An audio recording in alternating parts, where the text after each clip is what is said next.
നമസ്കാരം എല്ലാ പ്രിയപ്പെട്ട പ്രേക്ഷകർക്കും മിഡിൽ ഈസ്റ്റ് വാർത്തകളിലേക്ക് സ്വാഗതം. ആദ്യം തലക്കെട്ടുകളിലേക്ക്. ഗതാഗത നിയമലംഘനങ്ങൾക്ക് കടുത്ത നടപടിയുമായി കുവൈറ്റ് ആഭ്യന്തര മന്ത്രാലയം. പുതിയ ഗതാഗത നിയമം ഈ മാസം 22 മുതൽ പ്രാബല്യത്തിൽ വരും.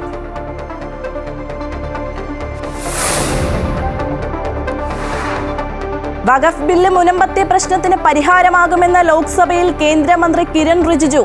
മുസ്ലിം ക്ഷേമത്തിനായി ബില്ലിനെ പിന്തുണയ്ക്കുന്നുവെന്ന് TDPയും JDUവും. മതത്തിന്റെ പേരിൽ രാജ്യത്തെ വിഭജിക്കുന്നുവെന്ന് KC വേണുഗോപാൽ. ബിൽ മുസ്ലിം വിരുദ്ധമല്ലെന്ന് അമിത് ഷാ.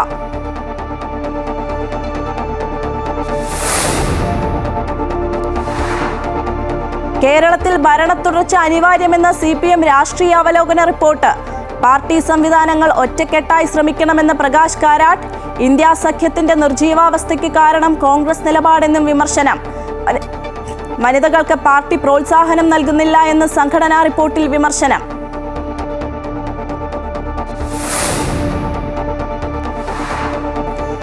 എമ്പുരാന്റെ റീഎഡിറ്റ് പതിപ്പ് തിയേറ്ററുകളിൽ. മാറ്റം 24 സീനുകളിൽ. കലാകാരന്മാർക്ക് അതിരുകളില്ലാത്ത ആവിഷ്കാര സ്വാതന്ത്ര്യം വേണമെന്ന് ചലച്ചിത്ര അക്കാദമി ചെയർമാൻ പ്രേംകുമാർ. എമ്പുരാൻ സിനിമയിൽ കത്രിക വെച്ചതിനോട് യോജിപ്പില്ലെന്നും അസഹിഷ്ണുതയുള്ള സിനിമയല്ല എന്നും പ്രേംകുമാർ.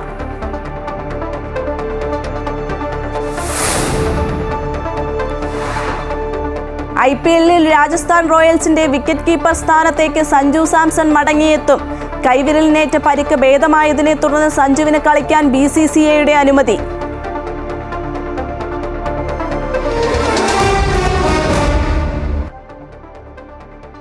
വിശദമായ വാർത്തകളിലേക്ക്. കുവൈറ്റിലെ ഗതാഗത നിയമലംഘനങ്ങൾക്ക് കടുത്ത നടപടിയുമായി ആഭ്യന്തര മന്ത്രാലയം. 2025 5-ാം നമ്പർ ഡിഗ്രി നിയമം അനുസരിച്ചാണ് രാജ്യത്ത് പുതിയ ഗതാഗത നിയമം ഈ മാസം 22 മുതൽ പ്രാബല്യത്തിൽ വരുന്നത്. നിയമം നടപ്പാക്കുന്നതിന് മുൻപായി സമൂഹ മാധ്യമങ്ങളിൽ ബോധവൽക്കരണം നടത്തിവരികയാണ് ആഭ്യന്തര മന്ത്രാലയം. ഗുരുതരമായ നിയമലംഘനങ്ങൾക്ക് ഡ്രൈവർമാരെ അറസ്റ്റ് ചെയ്യാൻ രാജ്യത്തെ ഏത് വിഭാഗത്തിലുള്ള പോലീസിനും അനുമതിയുണ്ട്. അതിൽ ഗുരുതര നിയമലംഘനങ്ങൾ ചിലത് ഇവയാണ്: മദ്യം, മയക്കുമരുന്ന് അല്ലെങ്കിൽ നെറ്റ്കോട്ടിക് മരുന്നുകൾ എന്നിവയുടെ സ്വാധീനത്തിൽ വാഹനമോടിക്കുക, പരിക്കോ മരണമോ ഉണ്ടാക്കുന്ന ഒരു വാഹനാപകടത്തിന് കാരണമാവുക, ട്രാഫിക് നിയമങ്ങൾ ലംഘിക്കുന്ന പെർമിറ്റില്ലാതെ പൊതു റോഡുകളിൽ മോട്ടോർ വാഹന മത്സരത്തിൽ പങ്കെടുക്കുക, ഒരാളുടെ സുരക്ഷയെ അപകടത്തിലാക്കുന്ന അപകട സ്ഥലത്തു നിന്നും രക്ഷപ്പെടാൻ ശ്രമിക്കുക അല്ലെങ്കിൽ പോലീസ് ഉദ്യോഗസ്ഥൻ്റെ ഉത്തരവ് പാലിക്കാതിരിക്കുക, പരമാവധി വേഗപരിധി കവിഞ്ഞ് വാഹനമോടിക്കുക, അംഗീകാരമില്ലാത്ത സ്ഥലങ്ങളിൽ ബഗ്ഗികൾ ഓടിക്കുക, റെഡ് സിഗ്നൽ മറികടക്കുക, വാഹനം പെർമിറ്റിൽ ഉൾപ്പെടാതെ ആവശ്യത്തിനായി ഉപയോഗിക്കുക, ആവശ്യമായ പെർമിറ്റില്ലാതെ പണം വാങ്ങി യാത്രക്കാരെ കൊണ്ടുപോവുക, അശ്രദ്ധമായി വാഹനം ഓടിക്കുക, അതുവഴി യാത്രക്കാർ അല്ലെങ്കിൽ മറ്റുള്ളവർ അവരുടെ സ്വത്ത് എന്നിവ അപകടത്തിലാക്കുക, ജനറൽ ട്രാഫിക് ഡിപ്പാർട്ട്മെൻറ്റ് നൽകുന്ന ലൈസൻസ് നമ്പർ പ്ലേറ്റുകൾ ഇല്ലാതെ വാഹനം ഓടിക്കുക, സസ്പെൻഡ് ചെയ്തതോ റദ്ദാക്കിയതോ ആയ ലൈസൻസ് ഉപയോഗിക്കുക തുടങ്ങിയവയാണ് ഗുരുതര നിയമലംഘനങ്ങളിൽ പെടുന്നത്. Amrita news, Kuwait. സൗദിയിൽ നിന്നുള്ള ഈ വർഷത്തെ ആഭ്യന്തര ഹജ്ജ് തീർത്ഥാടകർക്ക് മെനിഞ്ചൈറ്റിസ് വാക്സിനേഷൻ നിർബന്ധമാണെന്ന് സൗദി ഹജ്ജ് ഉംറ മന്ത്രാലയം അറിയിച്ചു. മെനിഞ്ചൈറ്റിസ് വാക്സിനേഷൻ ഇല്ലാതെ ഹജ്ജ് പാക്കേജുകൾ പരിശോധിക്കാനോ പാക്കേജിന്റെ ഭാഗമാകാനോ കഴിയില്ലെന്നും മന്ത്രാലയം വ്യക്തമാക്കി. സുരക്ഷിതമായ ഹജ്ജ് സീസൺ ഉറപ്പുവരുത്താൻ തീർത്ഥാടകർ ഇൻഫ്ലുവൻസ വാക്സിനും COVID-19 വാക്സിനും എടുക്കണമെന്ന് മന്ത്രാലയം ആവശ്യപ്പെട്ടു. 4 വിഭാഗങ്ങളിൽപ്പെടുന്നവർക്ക് ദുബായിലെ സാലിക് നിരക്ക് ഒഴിവാക്കുന്നതായി അധികൃതർ അറിയിച്ചു. മാനസിക വൈകല്യങ്ങൾ, ശാരീരിക വൈകല്യങ്ങൾ, ഓട്ടിസം, കാഴ്ച വൈകല്യങ്ങൾ എന്നിവയിൽ ഏതെങ്കിലും വെല്ലുവിളി നേരിടുന്ന വ്യക്തിയുടെ ബന്ധുക്കൾക്ക് സാലിക് ഫീസ് ഇളവിന് അപേക്ഷിക്കാം. അർഹതയുള്ളവരുടെ മാതാപിതാക്കൾ, പങ്കാളി, കുട്ടികൾ, മുത്തശ്ശിമാർ, സഹോദരങ്ങൾ, പേരക്കുട്ടികൾ എന്നിവർക്കാണ് നിരക്കിളവിന് അപേക്ഷിക്കാൻ സാധിക്കുക. 2030 ഡ്രൈവറില്ലാ ടാക്സികളുടെ എണ്ണത്തിൽ വൻ വർധനവിന് വരുത്താനൊരുങ്ങി ദുബായ്. ഇതിനായുള്ള കരാറുകളിൽ ടാക്സി സേവന രംഗത്തെ ആഗോള ബ്രാൻഡായ ഊബർ, ചൈനീസ് ബ്രാൻഡായ ബൈദു എന്നീ കമ്പനികളുമായി Dubai road and transport authority ഒപ്പുവെച്ചു. സുരക്ഷാ ക്രമീകരണങ്ങൾ ഉറപ്പുവരുത്തുന്നതിനുള്ള പരീക്ഷണ ഓട്ടം ഈ വർഷം തന്നെ ആരംഭിക്കും. അടുത്ത വർഷം ഡ്രൈവറില്ലാ ടാക്സി കാറുകൾ ദുബായ് നിരത്തുകളിൽ ഓടിത്തുടങ്ങും.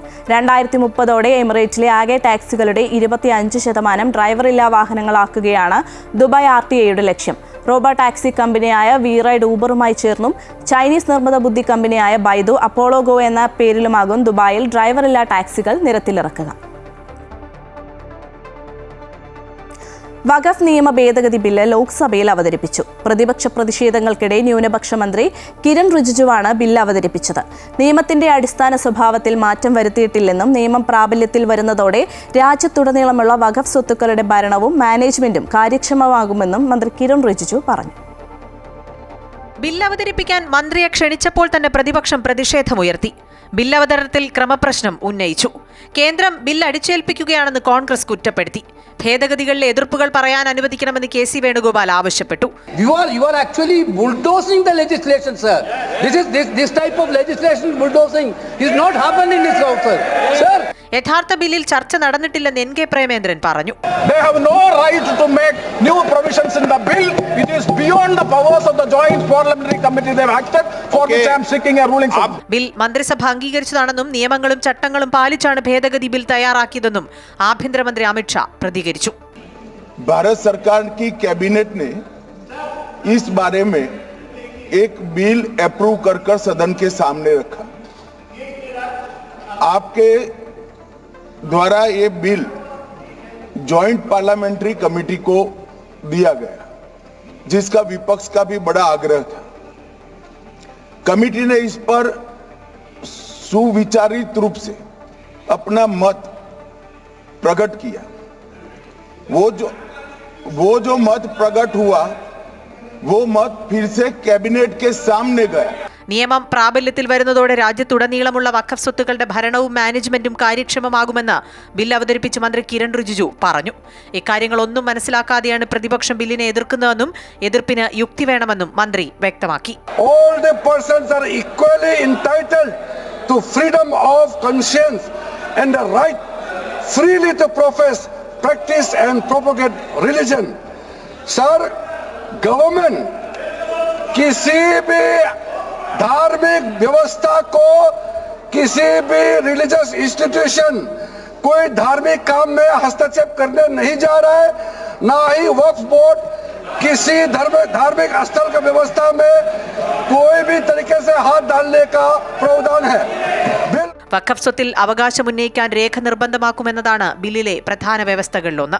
സ്ത്രീകളെയും മുസ്ലിം ഇതര വിഭാഗത്തിൽപ്പെട്ടവരെയും ബോർഡിൽ ഉൾപ്പെടുത്താനും ബില്ല് നിർദ്ദേശിക്കുന്നു. 5 വർഷം ഇസ്ലാം മതം പിന്തുടർന്നവർക്കേ വഖഫ് നൽകാനാകൂവെന്നും വ്യവസ്ഥയുണ്ട്. വഖഫ് ബൈ യൂസർ വ്യവസ്ഥയ്ക്ക് പകരം വഖഫ് ഡീഡ് എന്ന വ്യവസ്ഥ നിർബന്ധമാക്കി. വഖഫ് സംബന്ധിച്ച ട്രൈബ്യൂണൽ വിധിക്കെതിരെ ഹൈക്കോടതിയെ സമീപിക്കാമെന്നും സർക്കാർ നിയോഗിക്കുന്ന മുതിർന്ന ഉദ്യോഗസ്ഥൻ തർക്കങ്ങളിൽ തീർപ്പ് കൽപ്പിക്കുമെന്നും ബില്ലിൽ വ്യവസ്ഥ ചെയ്യുന്നു. വഖഫ് പട്ടിക വിജ്ഞാപനം ചെയ്താൽ 90 ദിവസത്തിനകം വഖഫ് പോർട്ടലിലും ഡാറ്റാബേസിലും അപ്ലോഡ് ചെയ്യണം. രജിസ്റ്റർ ചെയ്യാത്ത വഖഫ് സ്വത്തുക്കൾ സർക്കാരിന് ഏറ്റെടുക്കാമെന്നും ബില്ലിൽ വ്യവസ്ഥയുണ്ട്. News desk Amrita TV. വഖഫ് ബില്ല് വന്നാൽ മുനമ്പത്തെ പ്രശ്നത്തിന് പരിഹാരമാകുമെന്ന് മന്ത്രി കിരൺ റിജിജു. 600-ലധികം പേരുടെ ഭൂമിയിൽ വഖഫ് ബോർഡ് അവകാശം ഉന്നയിച്ചിരിക്കുകയാണ്. നിയമ ഭേദഗതി യാഥാർത്ഥ്യമാകുന്നതോടെ ഭൂമി തിരിച്ചെടുക്കാനാകുമെന്നും റിജിജു പറഞ്ഞു. അതിനിടെ വഖഫ് ബില്ലിന് ലോക്സഭയിൽ പിന്തുണ അറിയിച്ച് TDPയും JDUവും രംഗത്തെത്തി. മുസ്ലിം ക്ഷേമത്തിനായി വഖഫ് ബില്ലിനെ പിന്തുണയ്ക്കുന്നുവെന്ന് TDP പറഞ്ഞു. केरला का मुनम्बम का जो इशू है वो तो अभी सब जान ही रहा है कि 600 क्रिश्चियन फैमिलीज का जो जमीन को वक्फ बोर्ड ने वक्फ डिक्लेयर कर दिया, चर्च का भी कर दिया और आगे जाने का रास्ता भी बंद कर दिया था. अगर हम ये बिल पारित कर दिया उसका अपना जमीन वापस मिल जाएंगे. गरीबों का, किसानों का, ऐसे चीजों में आप लोग भी समर्थन करना चाहिए. मैं तो मानता हूं कि अभी भी देर नहीं हुआ. अभी भी आप जिद पे राजनीतिकरण करके आप अड़े रहे, आप मुश्किल में फंसने वाले हैं. विशेष करके हमारे कांग्रेस वालों को मैं कहना चाहता हूं. വഖഫ് ബില്ലിൽ മുസ്ലിം വിരുദ്ധമായ ഒന്നുമില്ലെന്ന് കേന്ദ്ര ആഭ്യന്തരമന്ത്രി അമിത്ഷാ. ന്യൂനപക്ഷങ്ങൾക്കിടയിൽ ആശങ്ക സൃഷ്ടിക്കാൻ നീക്കം നടക്കുന്നു. ലക്ഷ്യം വോട്ട് ബാങ്കാണെന്നും അമിത്ഷാ പാർലമെന്റിൽ പറഞ്ഞു. വഖഫ് ദാനമാണ്, അതിന് മഹത്വമുണ്ട്. ആ പണം പാവപ്പെട്ട മുസ്ലിങ്ങൾക്കുള്ളതാണ്. വിവിധ ക്രിസ്ത്യൻ സഭകൾ വഖഫ് ബില്ലിനെ പിന്തുണയ്ക്കുന്നുണ്ടെന്നും അമിത്ഷാ വ്യക്തമാക്കി. मैं अखिलेश जी ने बहुत हंसते हंसते कहा है, इसको हंसते हंसते जवाब देना. ये सामने जितनी पार्टियां हैं उनका राष्ट्रीय अध्यक्ष उन 5 लोगों को ही चुनना है परिवार के. हमें माननीय अध्यक्ष जी करोड़ों सदस्यों में से 12-13 करोड़ सदस्य प्रक्रिया कर चुनना है तो देर लगती है. आपके यहाँ जरा भी देर नहीं लगेगी. मैं कह देता हूं अभी 25 साल तक आप अध्यक्ष हो जाओ. नहीं बदल सकता। अध्यक्ष महोदय, मान्यवर माननीय सदस्य ने जो पॉइंट ऑफ ऑर्डर उठाया है, मैं इसके हार्द को सदन के सामने रखना चाहता हूं। भारत सरकार की कैबिनेट ने इस बारे में एक बिल अप्रूव कर सदन के सामने रखा। आपके द्वारा ये बिल कमेटी के जो सुझाव थे, ये भारत सरकार की कैबिनेट ने स्वीकार किए और अमेंडमेंट के रूप में किरण रिजिजू जी लेकर आए।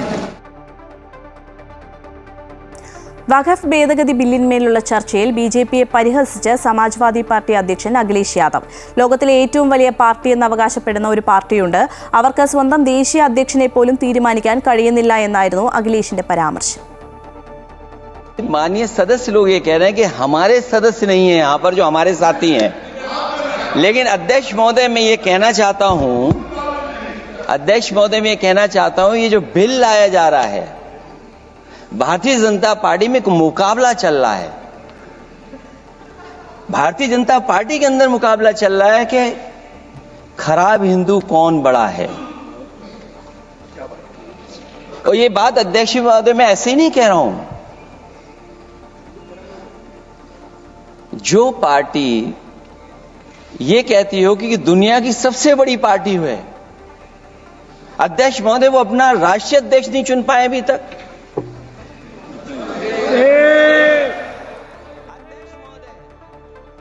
അഖിലേഷിന് മറുപടിയുമായി കേന്ദ്ര ആഭ്യന്തരമന്ത്രി അമിത്ഷായും രംഗത്തെത്തി. ലോക്സഭയിലെ മറ്റ് പാർട്ടികളുടെ ദേശീയ അധ്യക്ഷന്മാരെ ഒരു കുടുംബത്തിൽ നിന്നാണ് തെരഞ്ഞെടുക്കുന്നത് എന്നായിരുന്നു അമിത്ഷായുടെ മറുപടി. सामने जिक्र चुनना है तो देर लगती है, आपके यहाँ जरा भी देर नहीं लगेगी। मैं कह देता हूं अभी 25 साल तक आप अध्यक्ष हो जाओ, नहीं बदल सकता। अध्यक्ष महोदय, क्योंकि जो बात निकल के आई है वो मैं फिर आगे बढ़ा दूं।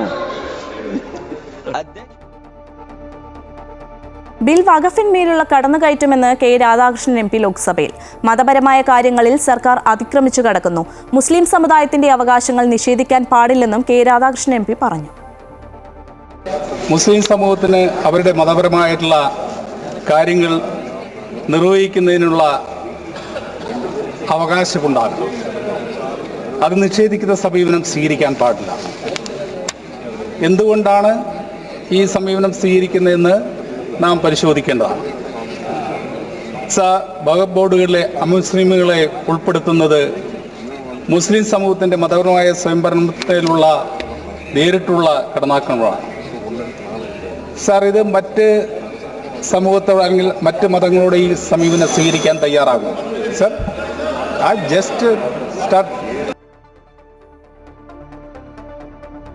കെ രാധാകൃഷ്ണൻ എം പി സംസാരിക്കുമ്പോൾ പ്രതിഷേധിച്ച് ഭരണപക്ഷം. ബില്ലിനെതിരെ നിയമസഭ പാസാക്കിയ പ്രമേയം കടലിൽ കളയേണ്ടി വരുമെന്ന് കേന്ദ്ര സഹമന്ത്രി സുരേഷ് ഗോപി പറഞ്ഞു. These people in the Assembly of Kerala have passed a resolution. Tomorrow, after the Rajya Sabha decision, that resolution is going to be drowned in the Arabian Sea. You just wait for this episode. It is happening. The people of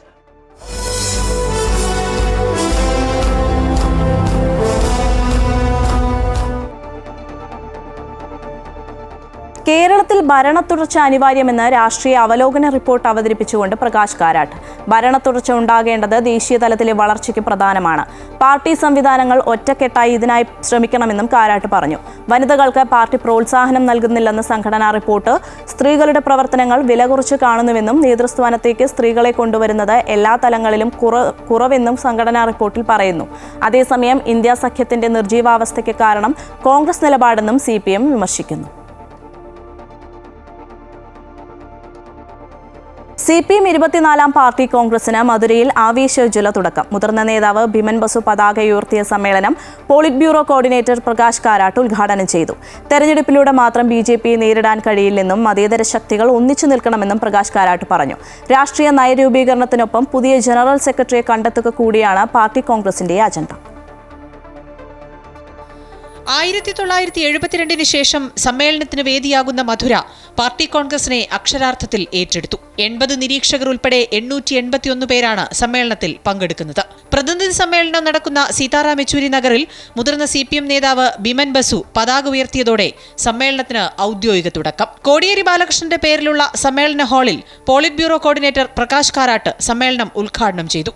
CPM സ്വന്തം നിലയ്ക്ക് ശക്തി വർദ്ധിപ്പിക്കുകയാണ് party കോൺഗ്രസിലെ മുഖ്യ പരിഗണനാ വിഷയമെന്ന് പ്രകാശ് കാരാട്ട് പറഞ്ഞു. പ്രാദേശിക സമരങ്ങൾ ആസൂത്രണം ചെയ്ത് നടപ്പാക്കണം. BJPയുടെ ബഹുമുഖ ഫാസിസ്റ്റ് ഭീഷണിയെ നേരിടുകയാണ് പാർട്ടിയുടെ രാഷ്ട്രീയ അടവ് നയമെന്ന് പറഞ്ഞ കാരാട്ട് ഇതിനായി എല്ലാ മതേതര പ്രസ്ഥാനങ്ങളെയും ഒന്നിച്ചു നിർത്തണമെന്നും ആവശ്യപ്പെട്ടു.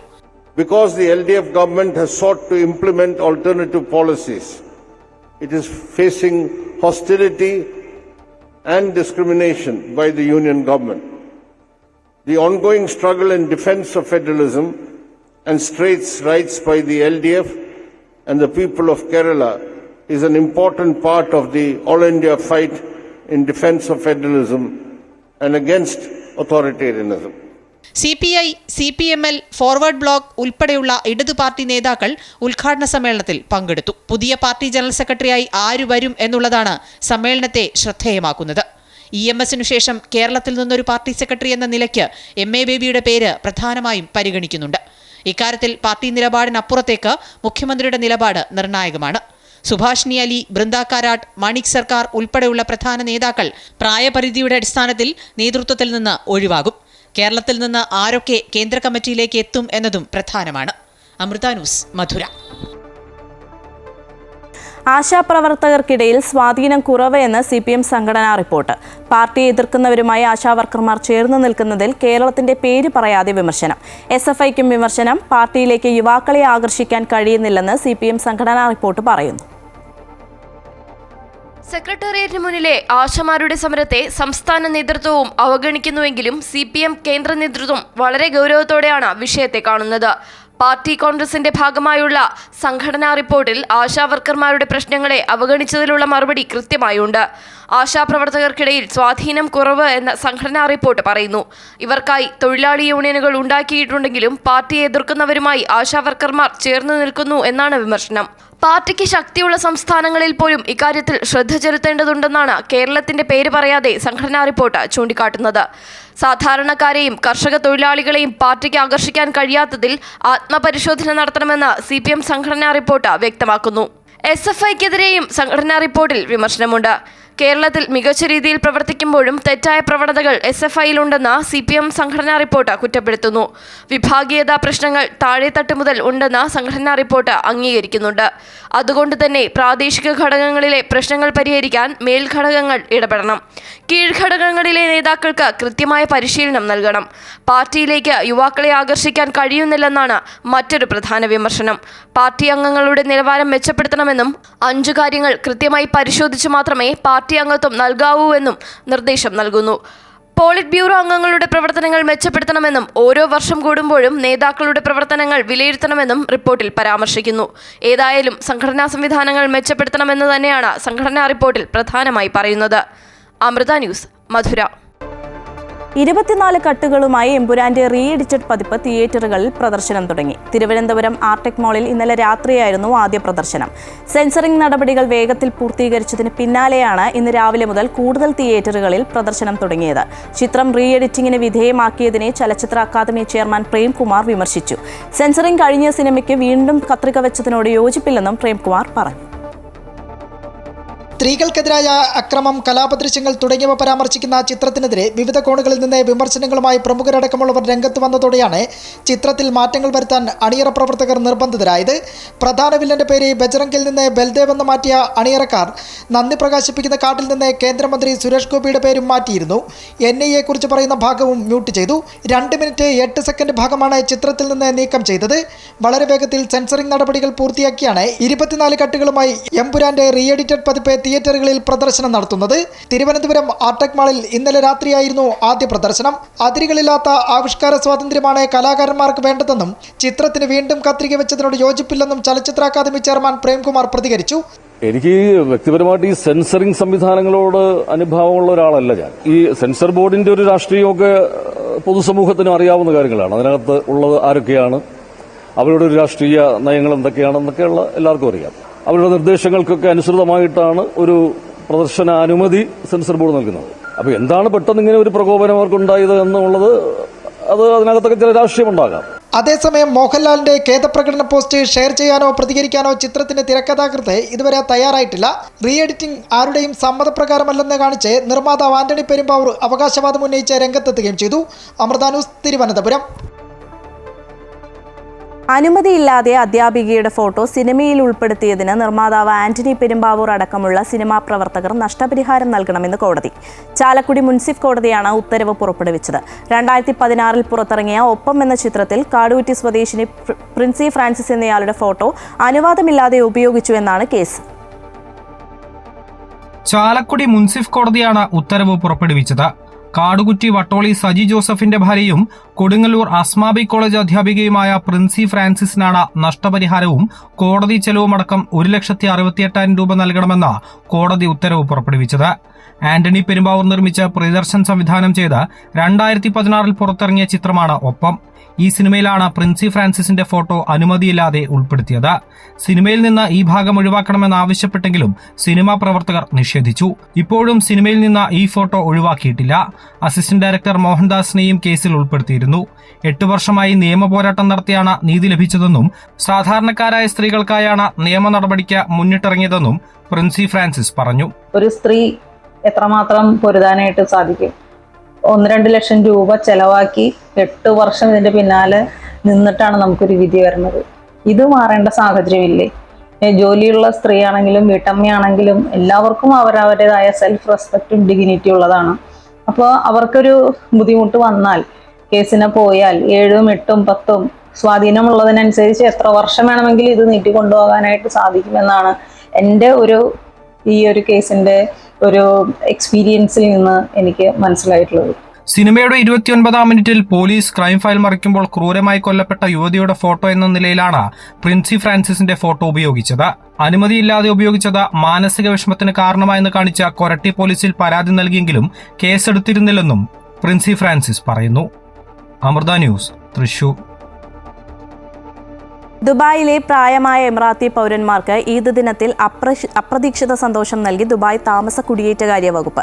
കമ്മ്യൂണിറ്റി ഡെവലപ്മെന്റ് അതോറിറ്റിയുമായി സഹകരിച്ച് 48 മുതിർന്ന പൗരന്മാരുടെ വീടുകളിൽ ഉദ്യോഗസ്ഥർ നേരിട്ടെത്തി ഈദ് സമ്മാനങ്ങളും പരമ്പരാഗത മധുരപലഹാരങ്ങളും നൽകി. വലീഫ് എന്ന പേരിലുള്ള പദ്ധതിയുടെ ഭാഗമായാണ് ഈ സന്ദർശനം. വെറുമൊരു സമ്മാനം നൽകൽ മാത്രമല്ല, വയോജനങ്ങളെ ചേർത്ത് പിടിക്കുക, അവർക്ക് സ്നേഹവും കരുതലും നൽകുക, അനുഭവം സമ്മാനിക്കുക എന്നീ ലക്ഷ്യങ്ങളോടെയായിരുന്നു ഇത്തരമൊരു പദ്ധതി ആവിഷ്കരിച്ചത്. മുതിർന്ന പൗരന്മാരോടുള്ള സമൂഹത്തിന്റെ കടമയും ഉത്തരവാദിത്തവും ഓർമ്മിക്കുന്ന ഈ സംരംഭം UAE ഉയർത്തിപ്പിടിക്കുന്ന സ്നേഹത്തിന്റെയും സാഹോദര്യത്തിന്റെയും മനോഹരമായ ആവിഷ്കാരമായി മാറിയെന്ന് ദുബായ് GDRFA അറിയിച്ചു.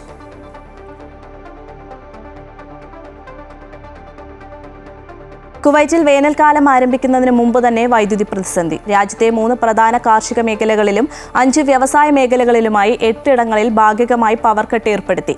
അബ്ദാലി, റൗദാത്തൈൻ, വഫ്ര എന്നീ 3 കാർഷിക മേഖലകളിലും അബ്ദുള്ളാപോർട്ട്, സബ്ഹാൻ, സുലൈബിയ, അൽറായ്, ഷുവൈഖ് എന്നീ വ്യവസായ മേഖലകളിലുമാണ് ഇന്ന് ഭാഗികമായി പവർ കട്ട് ഏർപ്പെടുത്തിയിരിക്കുന്നത്.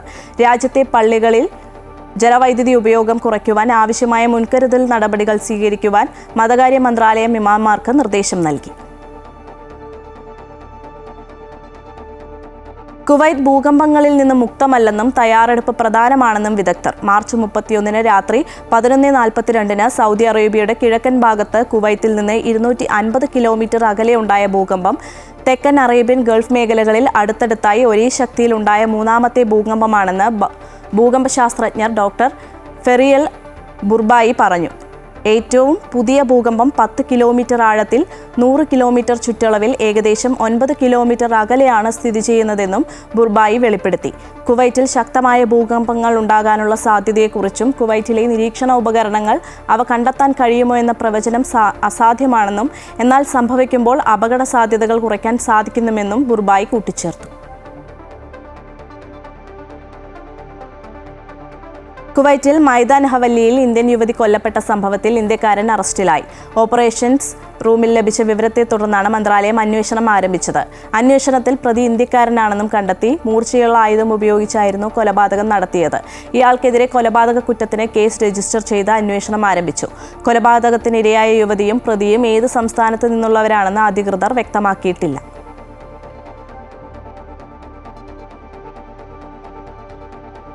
സൗദിയിൽ കഴിഞ്ഞ ഫെബ്രുവരി മാസത്തിൽ രാജ്യത്തെ ബാങ്കുകളുടെ ലാഭം 21% തോതിൽ നിന്ന് 825 കോടി റിയാലായതായി സൗദി സെൻട്രൽ ബാങ്ക് അറിയിച്ചു. സൗദി ഓഹരി വിപണിയിൽ ലിസ്റ്റ് ചെയ്ത സൗദി ബാങ്കുകളും രാജ്യത്ത് പ്രവർത്തിക്കുന്ന വിദേശ ബാങ്ക് ശാഖകളും ആകെ കൈവരിച്ച ലാഭമാണിത്. 2024 ഫെബ്രുവരിയിൽ ബാങ്കുകളുടെ ലാഭം 680 കോടി റിയാലായിരുന്നു.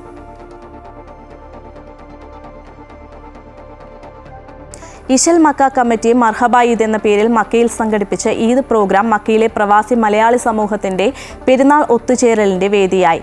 ചടങ്ങിൽ പ്രമുഖ കാരുണ്യ പ്രവർത്തകൻ മുജീബ് പൂക്കോട്ടൂരിനെ ആദരിച്ചു. ഷാനിയാസ് കുന്നിക്കോട് ഷാൾ അണിയിച്ചു. നാട്ടിൽ നിന്നെത്തിയ ഗായകൻ ആബിദ് വഴിക്കടവിന്റെ നേതൃത്വത്തിൽ നടന്ന ഗാനസന്ധ്യ ഏറെ ശ്രദ്ധിക്കപ്പെട്ടു. മക്കയിലെ കുടുംബിനികൾക്ക് വേണ്ടി നടത്തിയ പായസ മേക്കിംഗ് മത്സരവും കുടുംബിനികളുടെ കഴിവിനെ പ്രോത്സാഹിപ്പിക്കുന്ന വേദിയായി. 1ാം സമ്മാനത്തിന് ജംഷീറ ജാസ്മിനും 2ാം സമ്മാനത്തിന് ഷംന, 3ാം സമ്മാനത്തിന് നസീമ മൻസൂർ എന്നിവർ അർഹരായി. മക്ക സഹ്വാൻ ഓഡിറ്റോറിയത്തിൽ നടത്തിയ പരിപാടികൾ നജീബ് മടവൂർ, ഫാസിൽ ലോച്ചിറ, കാസിം കുറ്റിയാടി, ലത്തീഫ് കൊണ്ടോട്ടി എന്നിവർ നിയന്ത്രിച്ചു.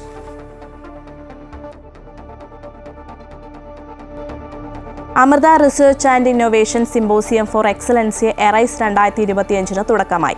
അമൃത വിശ്വവിദ്യാപീഠം അമൃതപുരി ക്യാമ്പസിൽ 5 ദിവസങ്ങളിലായി നടക്കുന്ന സിംബോസിയം സർവകലാശാലയുടെ ചാൻസലർ കൂടിയായ സദ്ഗുരു ശ്രീ മാതാ അമൃതാനന്ദമയി ദേവിയുടെ സന്ദേശത്തോടെയാണ് ആരംഭിച്ചത്.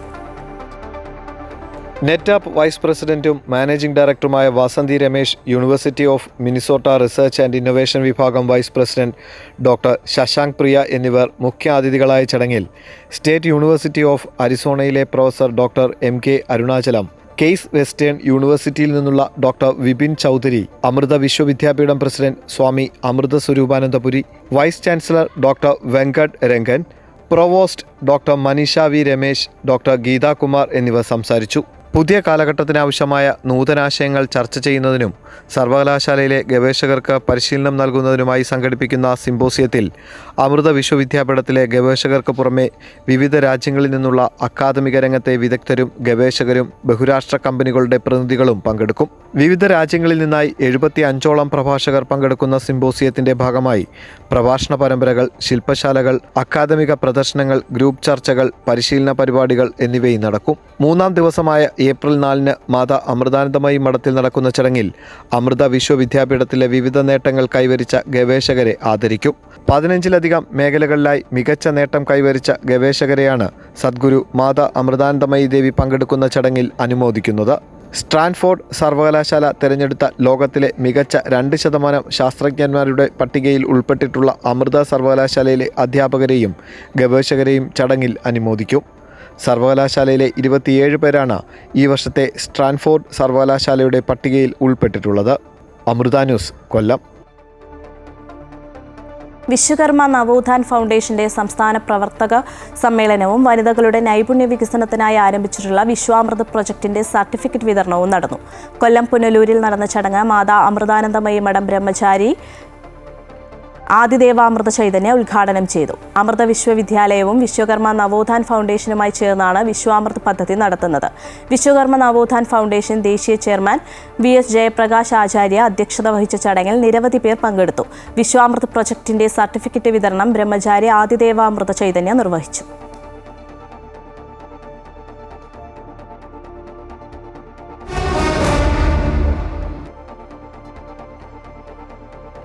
IPL-ൽ രാജസ്ഥാൻ റോയൽസിന്റെ വിക്കറ്റ് കീപ്പർ സ്ഥാനത്തേക്ക് സഞ്ജു സാംസൺ മടങ്ങിയെത്തും.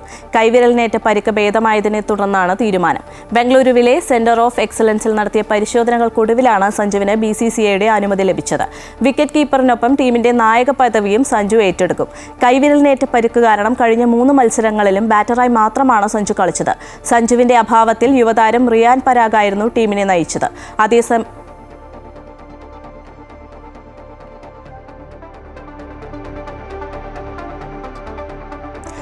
ഇതോടെ മിഡിൽ ഈസ്റ്റ് വാർത്തകൾ പൂർണ്ണമാകുന്നു. കൂടുതൽ വാർത്തകൾക്കും വിശേഷങ്ങൾക്കുമായി അമൃത ന്യൂസ് യൂട്യൂബ് ചാനൽ സന്ദർശിക്കുക. നമസ്കാരം.